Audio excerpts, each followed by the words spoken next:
Hi. So this is another YouTube video by Fibbity Gibbets. That's me, Fibbity. That's the name I'm using anyway. My username, FIBETYJIBETS, Fibbity Gibbets. And it is December 3rd, 2024. So I want to say that my experience with autism is that autism is uh, about boundaries and keeping myself, separated from other people.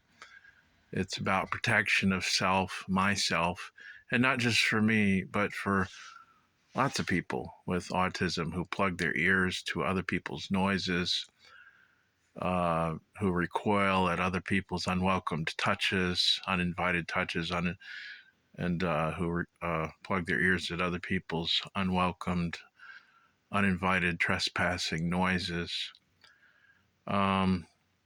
Autism is about self-protection and about boundaries and about trespasses and about shielding oneself from the trespasses of other people.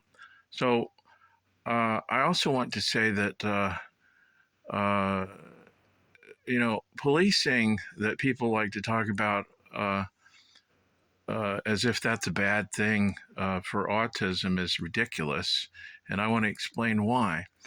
Uh, there's nothing wrong with the community policing the doctors who can get it wrong, who can get a diagnosis wrong. That's not wrong for the community.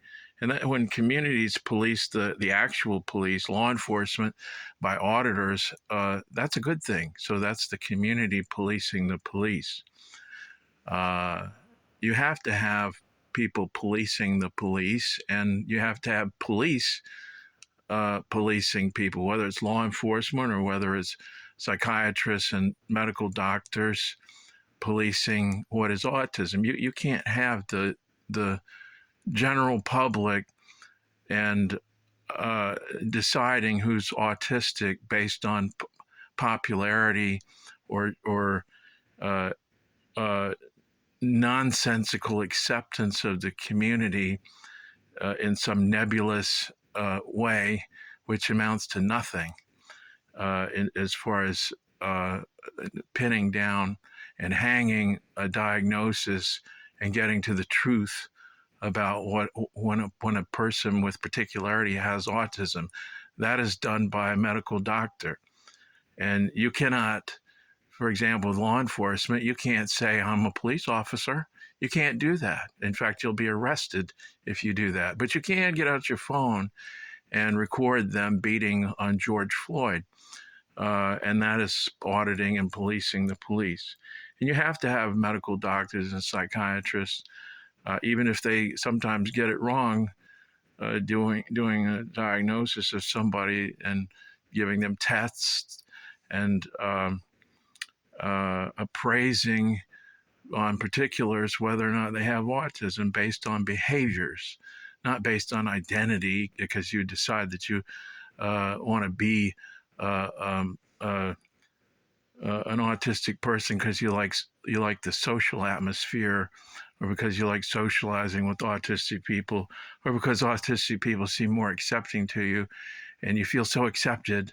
No, that's not autism. That's just a desire. It's actually the opposite of autism, seeking socializing, which that is with regard to people who are autistic who avoid socializing.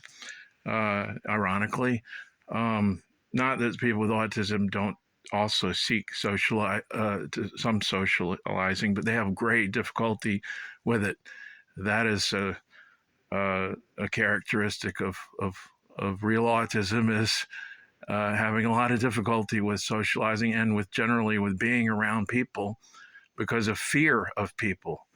A lot of autistic people would not seek to be in a group of people, or they would be at the wall, or and the group might come to them, and they might look away from the group, and there would be all kinds of problems with someone who's actually autistic. Um, just being in a group, they would have lots of problems with being in a group. And then there are these people coming along wanting to join autistic social groups because they want to socialize. Well, um, that's a desire to socialize, and a lot of people with autism are doing the opposite. They are trying to get away from people, and so I'm wanting to say, there has to, the end game of autism diagnosis has to be truth, has to be about the truth. I'm going to see, I hope this is still recording. Thank you very much.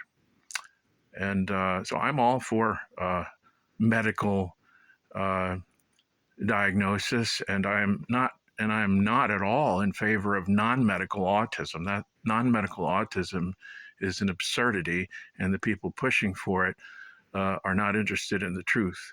They're not interested in a truthful autism, and I want the truthful autism. Even if you have to fight for it, at least it needs to be a truthful autism.